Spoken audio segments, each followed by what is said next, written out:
Hey everyone, Dan here with an advanced tip.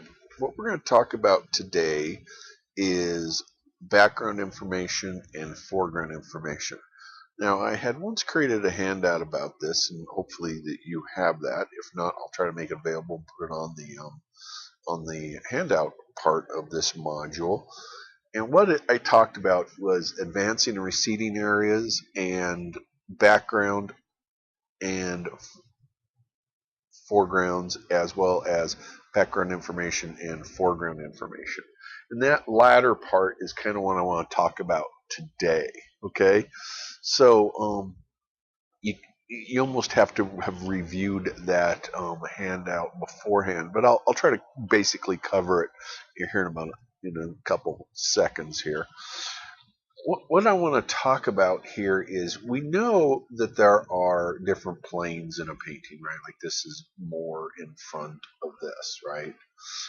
This would be considered more foreground than that. And then this greenery here would be more foreground than that. And this would become, more toward the background. And we all kind of understand those relationships and how we go about painting those relationships to create these feelings of depth in our painting. For example, like you could paint these edges sharper here than here. That would make this advance. You could use more color here. That would make this advance over this area. You could use thicker paint, and that would make this advance over this area. There's a whole bunch of things that you can do to make something advance and make other parts recede, right? Normally, if you want something to recede, you'll use thinner paint. You'll use less vibrant colors. You'll use colors that are similar to the background. And you'll maybe use transparent colors will have a tendency to recede, whereas opaque colors have a tendency to advance. Okay?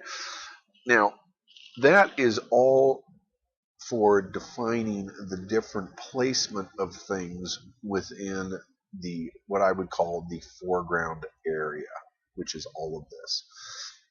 But now what I want to talk about is something a little different than I've tried to explain this before in a handout, and I think that something gets lost in the translation when we read it rather than seeing what I'm visually talking about.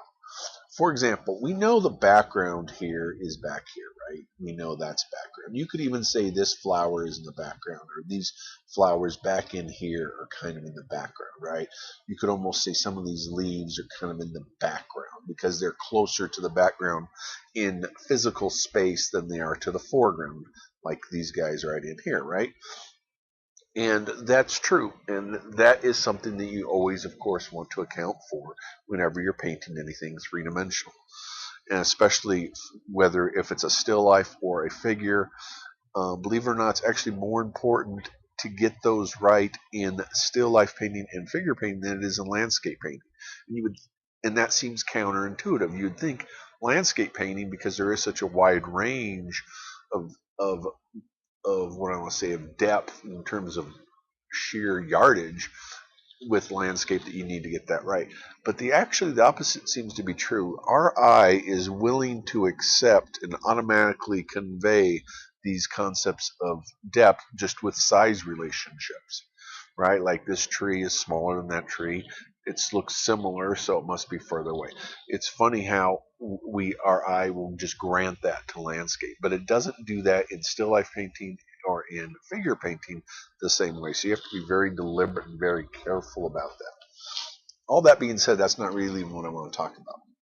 What I want to talk about, because I feel like that's fairly obvious, but I think the one thing that isn't obvious is what I would call background information and foreground information. Okay, now let's talk about that specifically, what that is in this painting.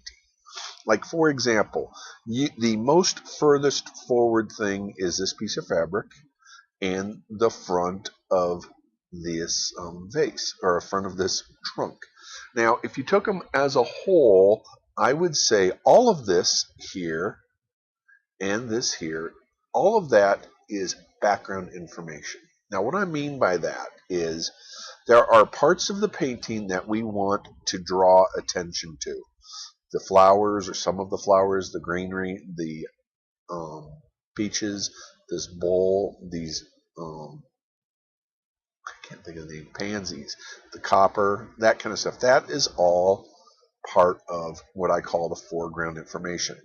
The things that are unimportant, like particularly this side of this vase, that's unimportant.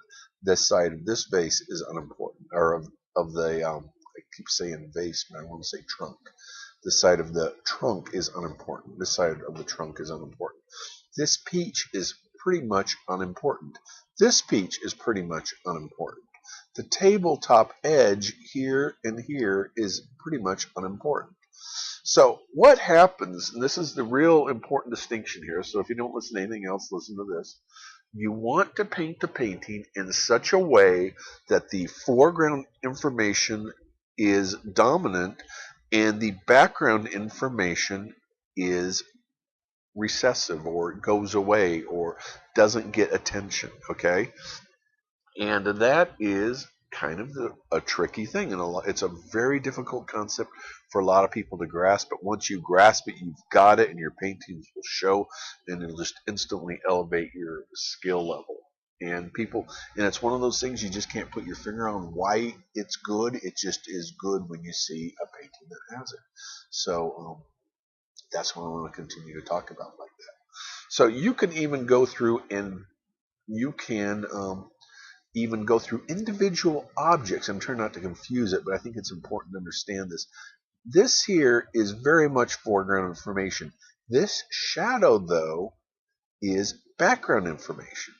So we don't care too much about that shadow, but we do care about the light.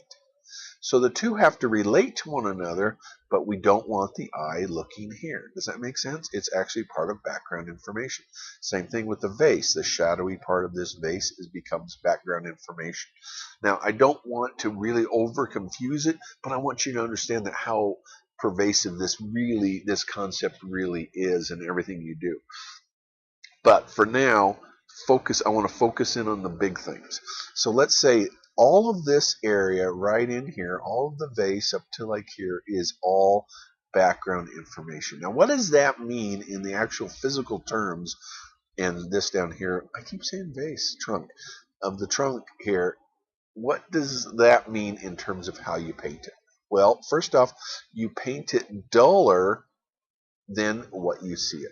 So you paint it with less color, you paint it with thinner brush strokes maybe, you paint it with more color that's representative of the background, and more, and conversely, this foreground information, which maybe is this area here, because there is some interest here, this area here, you paint with thicker paint, richer color, and just more intensity. And that will allow you to have a much stronger center of interest and at the same time allow the rest of it to recede.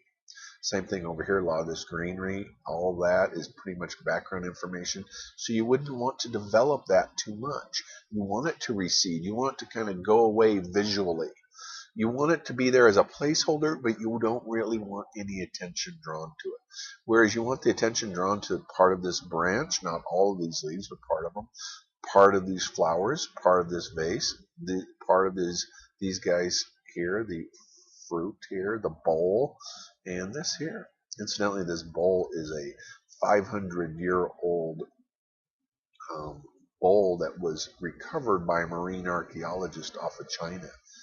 Fascinating little tidbit on that little thing. And like this here, the tabletop here, this fabric is foreground information right up here, but as soon as it turns the corner, it becomes less important, it becomes background information. So you want to paint it down a little bit here. Anyway, I don't want to labor on this too much and make you feel like I'm beating a dead horse. I feel like I've covered it now. So think about in your paintings going forward, what do I want to paint up? What do I want to paint down?